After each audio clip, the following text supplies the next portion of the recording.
इस वीडियो को प्रधानमंत्री सूक्ष्म खाद्य उद्यम उन्नयन योजना के कैपेसिटी बिल्डिंग कंपोनेंट के तहत तैयार किया गया है।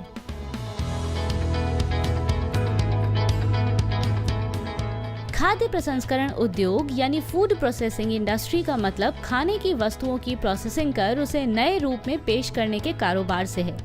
इसी कड़ी में आज निफ्टेम आपको बताएगा ब्लैक पेपर पाउडर व्यवसाय के बारे में।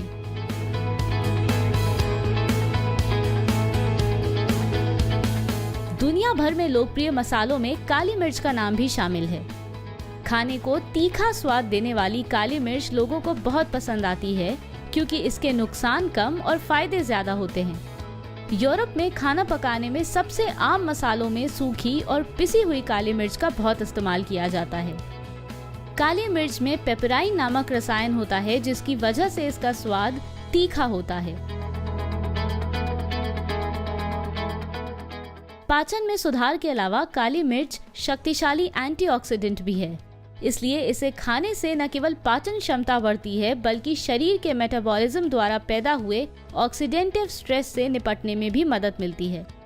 स्वास्थ्यवर्धक एवं खाने का जायका बढ़ाने वाले गुणों के कारण काली मिर्च को मसालों का राजा कहा जाता है। भारत की काली मिर्च को इंडोनेशिया, मलेशिया के अलावा बाकी देशों में भी निर्यात किया जाता है।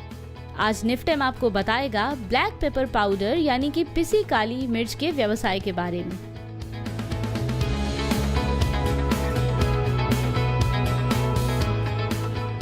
ब्लैक पेपर पाउडर बनाने के लिए आपको ब्लैक पेपर यानी कि काली मिर्च की आवश्यकता होगी। साथ ही पैकेजिंग के लिए आपको पैकेजिंग मटेरियल की भी जरूरत होगी। ब्लैक पेपर पाउडर बनाने के लिए जिन मशीनरी की आवश्यकता होगी वो इस प्रकार हैं: डीस्टोनर, सीव, ग्राइंडर, मेटल डिटेक्टर इत्यादि। सबसे पहले ब्लैक पेपर को किसानों के माध्यम से खरीदा जाता है और फिर इसकी क्वालिटी की चेकिंग की जाती है, जहां ब्लैक पेपर की मॉइस्चर क्वालिटी का टेस्ट किया जाता है। इसके बाद इनकी क्लीनिंग प्रोसेस की जाती है जिससे इसमें मौजूद धूल, कंकड़, पत्थर आदि को अलग कर दिया जाता है। मेटल डिटेक्टर की सहायता से मेटल इम्प्योरिटीज को हटा दिया जाता है। अब इसकी ग्रेडिंग की जाती है और ग्रेडिंग के बाद इनकी मैन्युअली सॉर्टिंग की जाती है।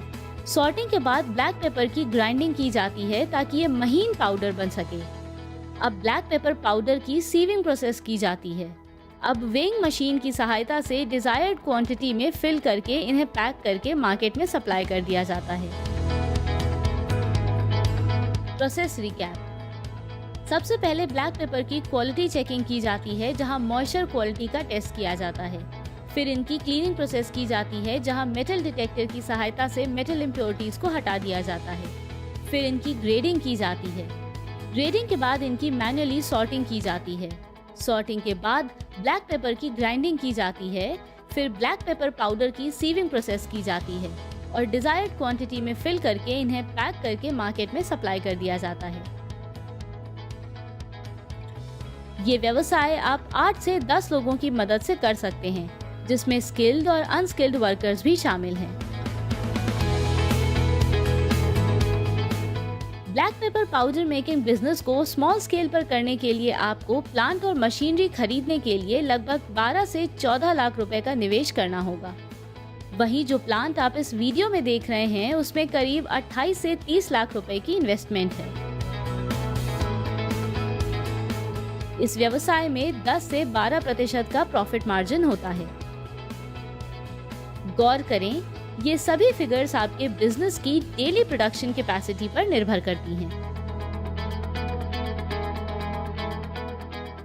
आपको बता दें, फूड प्रोडक्ट स्टैंडर्ड और फूड एडिटिव्स के अनुसार ब्लैक पेपर पाउडर मेकिंग की प्रक्रिया में FSSAI द्वारा निर्धारित मानक 2.9.15 पेपर ब्लैक का प्रयोग आवश्यक है।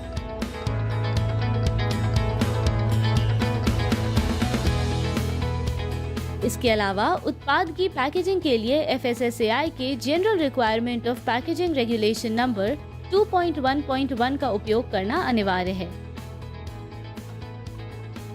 वहीं लेबलिंग के लिए जनरल रिक्वायरमेंट्स रेगुलेशन नंबर 2.2.1 का उपयोग आवश्यक है।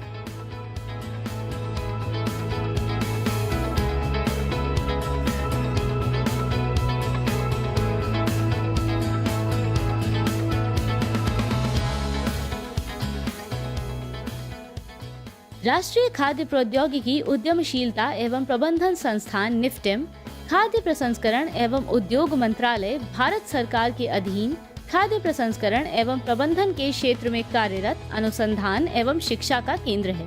अतिरिक्त संस्थान छोटे एवं मझोले उद्योगों की मदद के लिए भी कार्यरत है। भारत सरकार के खाद्य प्रसंस्करण उद्योग मंत्रालय द्वारा हाल ही में प्रधानमंत्री सूक्ष्म खाद्य उद्यम उन्नयन योजना प्रारंभ की गई है।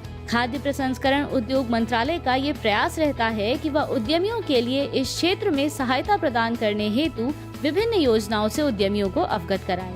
PMFME योजना के तहत अपने उद्यमों को बढ़ावा देने के लिए योजना बना रही माइक्रो खाद्य प्रसंस्करण उद्यम परियोजना लागत के 35% पर क्रेडिट लिंक्ड कैपिटल सब्सिडी का लाभ उठा सकते हैं।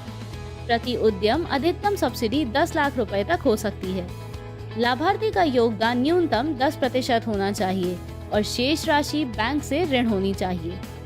यह योजना 35% क्रेडिट लिंक्ड अनुदान के साथ संपूर्ण मूल्य श्रृंखला के साथ पूंजी निवेश के लिए FPO, SHG, निर्माता सहकारी समितियों को सहायता प्रदान करेगी।